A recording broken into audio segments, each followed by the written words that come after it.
Bonjour à tous et bienvenue à Metepec. Je suis très heureuse de vous accueillir ici. Nous nous trouvons au Mexique. Le Mexique, c'est rempli d'artisanat magnifiques et il y en a un en particulier qui m'a attirée ici, c'est l'arbre de vie.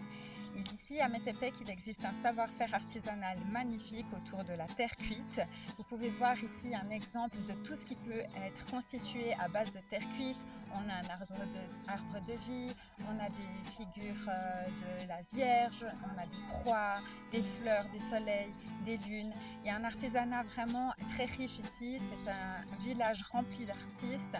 Il y a aussi des peintres. Vous verrez, on vous emmènera avec nous à la rencontre de ces artisans qui ont accepté de nous ouvrir leurs portes avec une grande générosité. Ils nous ont partagé l'histoire, leur savoir. J'ai pu apprendre le processus entier de la constitution d'un arbre de vie. J'ai constitué mon arbre de vie en passant du travail de la terre, de l'assemblage, puis de la peinture. C'était une aventure magnifique et je me réjouis de partager tout ça avec vous. Venez un peu avec moi, je vais vous montrer. Ici, on se trouve dans un petit marché artisanal super mignon. Et regardez un peu le nombre de couleurs qu'on y trouve. C'est juste splendide. Et voici Metepec. Mais tout d'abord, je vais vous expliquer comment je suis arrivée ici.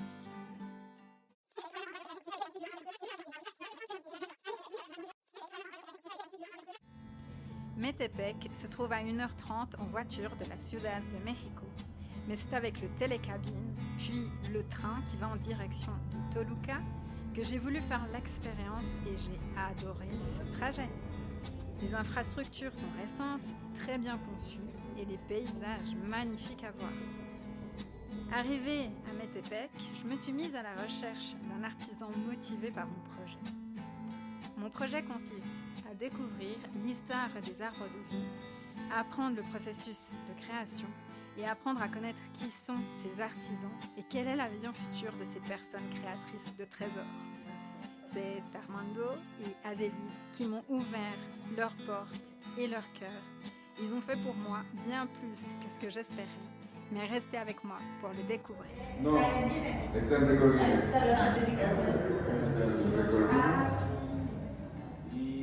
Avant de vous présenter mes stars et à leur initiative, on commence par un peu d'histoire et visitons la maison de Miguel. C'est il y a environ 70 ans que cette maison a commencé à sortir de terre. Lorsque le père de Miguel, Adrián Luis González, avait 21 ans. Il est le neveu du créateur de l'arbre de vie, Timoteo González Degollado. C'est donc un honneur que m'accorde Armando en m'emmenant ici. Aquí se llamaba, le puso mi papá taller familiar arte en barro, pero yo le voy a cambiar el nombre y le voy a poner Casa Museo Adrián Luis González, en homenaje a mi papá. Miguel nous raconte comment peu à peu cette maison musée enchanteresse a pris forme. Agrémentée d'un nombre incalculable de créations en terre cuite, je me suis rempli les yeux de merveilles, pensant qu'il me faudrait plus d'une semaine pour observer chacun de ces éléments. Enfant déjà, Miguel posait sa pierre à l'édifice en moulant de nombreux animaux incrustés dans les murs de la maison. Au Mexique, on trouve diverses mines de terre, dont un certain nombre dans la région de Metepec. À l'époque préhispanique déjà, de nombreux objets étaient créés à l'aide de cette matière. Lors de grandes averses, lorsque la terre est brassée, il n'est d'ailleurs pas impossible de trouver des vestiges de ces temps passés. Miguel en garde d'ailleurs précieusement dans les vitrines de sa maison. Le premier arbre a été réalisé à la demande d'un résident des États-Unis. Il a souhaité une reproduction en terre cuite de la scène de l'arbre de vie qu'il a prise en photo dans une église. Et pour cela, il s'est intéressé à Timoteo entre 1947 et 1948. L'arbre de vie, selon la Bible, symbolise l'arbre de la connaissance du bien et du mal. Il se situait dans le jardin d'Éden où vivaient Adam et Ève. Traditionnellement, les sculptures représentent certains passages bibliques comme Adam et Ève ou l'Arche de Noé. Et ce qui me fascine, c'est qu'un nombre infini de thématiques ont vu le jour depuis grâce à la créativité des nombreux artisans de Metepec. Chaque arbre possède un style, une symbolique, une histoire différente et j'adore la liberté que permet cet artisanat. Regardez par exemple l'arbre fantastique que nous présente Miguel.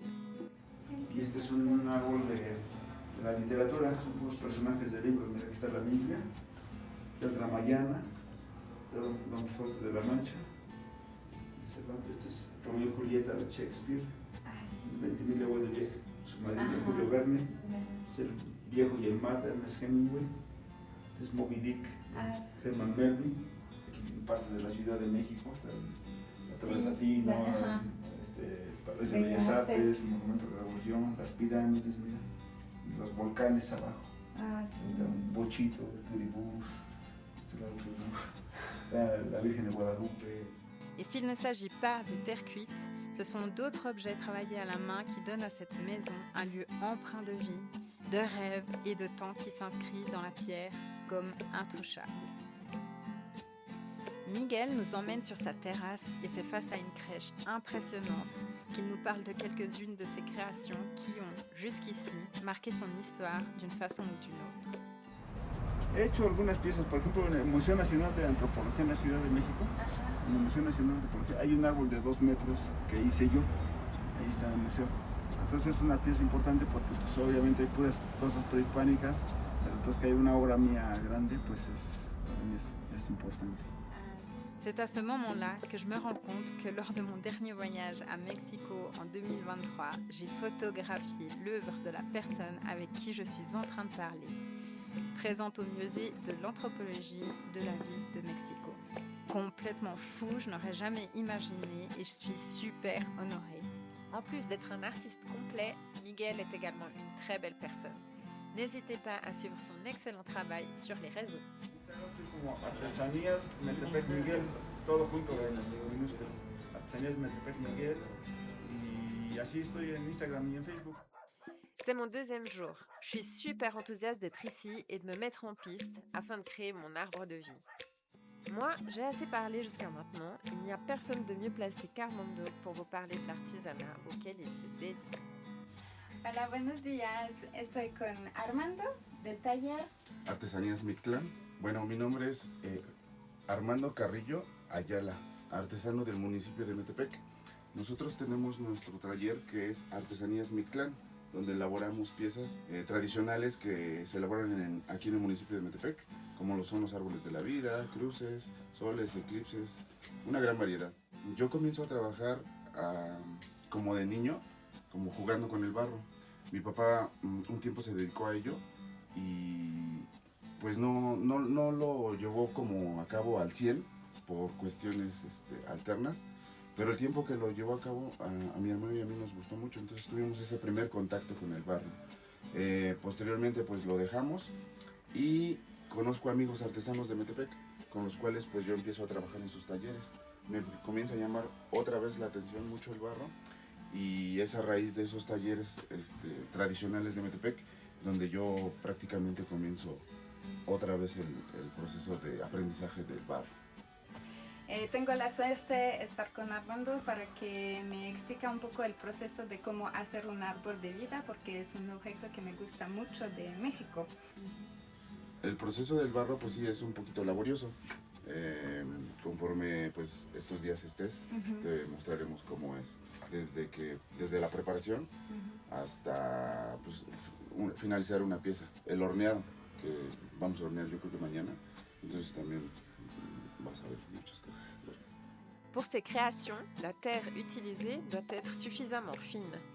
Il existe différents types de terre, de tonalités ou d'utilités différentes. Une terre fine permet de réaliser de petits éléments. Pour les plus grands éléments, c'est une terre fine mélangée à de la fibre qui est utilisée. Esto lo que ayuda a nuestro barro, a diferencia de otros barros de otros estados, es que como nuestro barro no es al 100% muy puro, digamos porque tiene un poquito de arena mínima, tenemos que agregarle esto para darle la consistencia y que las piezas no se lleguen a fracturar. Les teintes varient selon la composition minérale de la terre et changera également de couleur à la cuisson.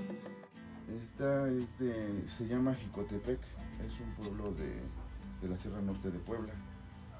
Pero son dos, este era amarillo y salió así, este era naranja, pero bajo el tono.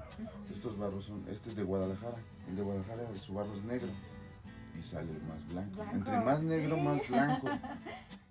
Armando crée ses propres moules. C'est en partie ce qui distingue le style de chaque artisan, sans parler de la manière de peindre. Les moules sont réalisés en plâtre, plus durables et malléables que les anciens moules qui étaient en terre.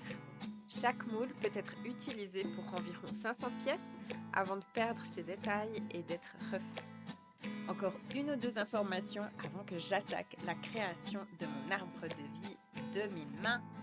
Pero es el proceso, primero se hace todo el adorno, posteriormente nosotros hacemos el esqueleto, la estructura, y después vamos unificando todo.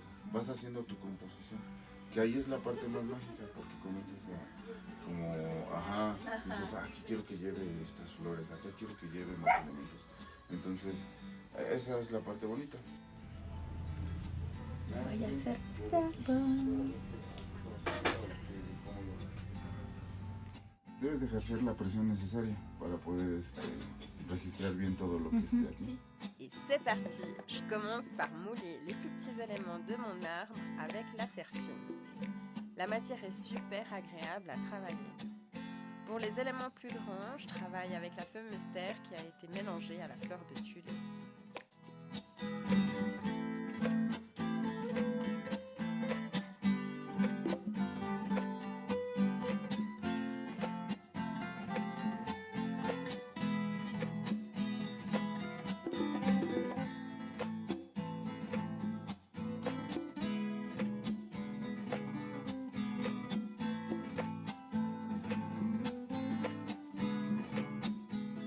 Ensuite, j'insère du fil de fer dans les différents éléments qui composeront mon arbre.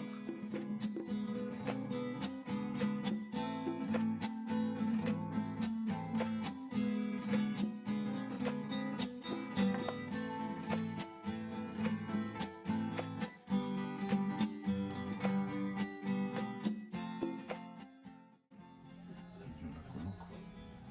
Humedezco mis dedos lo suficiente para que no se rompa el barro, se humedezca y yo ya pueda manipularla.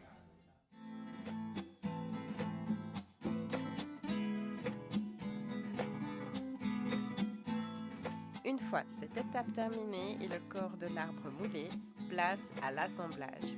J'adore ce moment et c'est super satisfaisant.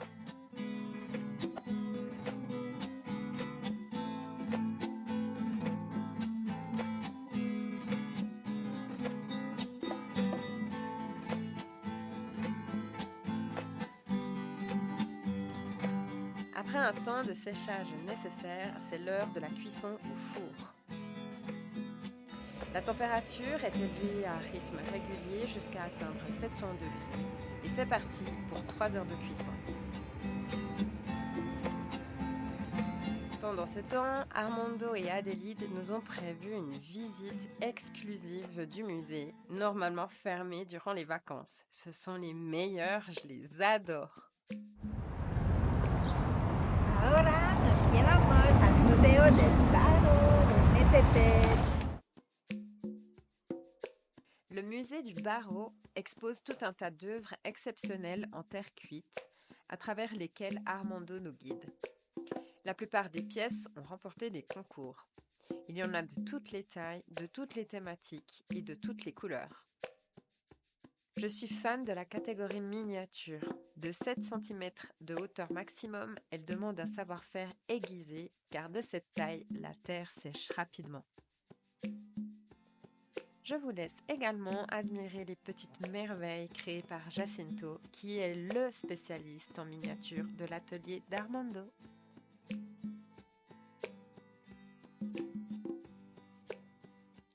La soupe est prête! C'est l'heure de sortir toutes ces merveilles du four. Armando en profite pour nous montrer une technique incroyable. Les éléments à peine sortis du four, ceux-ci sont immergés dans des copeaux et après un temps à l'étouffer, les pièces ont miraculeusement changé de robe pour un sublime noir profond. Magique. Nuestros pinceles nosotros también los hacemos. Pueden ser de pelo de gato, pelo de ardilla, de cola de ardilla, inclusive hasta de pelo de caballo, antes se decían, de cola de caballo. Mon arbre est prêt à être peint après quelques explications d'Armando. C'est Adaïd qui s'occupe de ma formation. J'apprends les bases avant de peindre mon propre arbre à moi et je passe un moment détente et bavardage super agréable avec l'équipe. L'heure des derniers échanges approche tristement.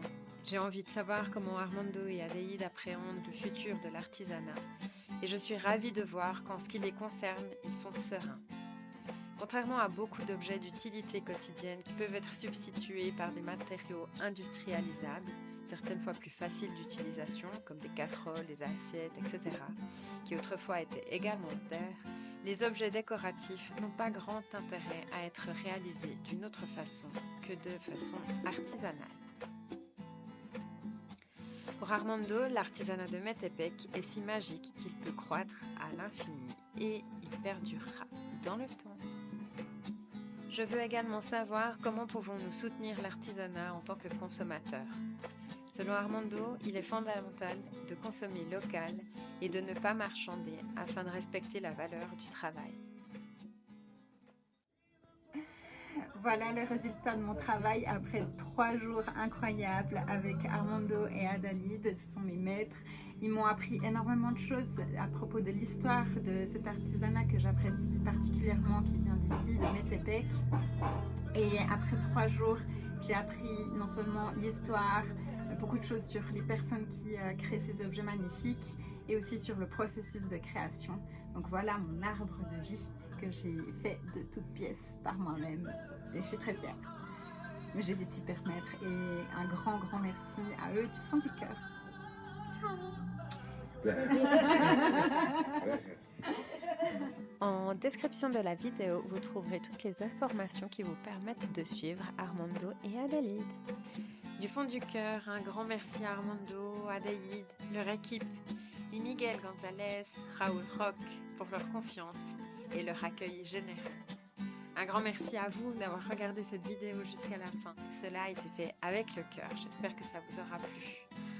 Un grand merci à Miguel Luna, mon caméraman, monteur, compositeur musical et ami.